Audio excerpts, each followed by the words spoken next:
go any further, I want to talk a little bit about our brain. And you may have heard of this one before, but I just want to bring us all up to the same level. And understanding how your brain works, this is a little bit of the neuroscience crossing over the psychology and the economics here.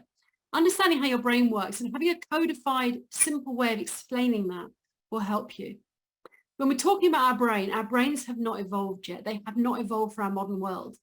Think about the pace of evolution and how long it takes any organism to evolve. Our brains have not evolved for what is expected of them. They're left behind in a world that was before technology, which means that they're probably still in caveman world, let alone the move to in the industrial world, or even the office-based service world, or even the technological world, or even who knows where we're going to next.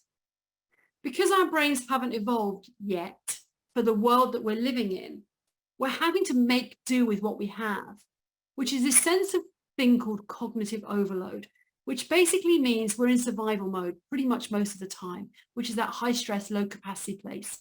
Information is coming at us so fast and so much that we're struggling to work out if it's a threat or not. And because of that, we are more likely to see things as threat. And when our threat warning goes off, you'll have heard of the amygdala hijack going off. When our threat warning goes off, that is a risk. Now, when that does happen and when we're cognitively overloaded, three things very quickly go downhill. The first one is our risk taking.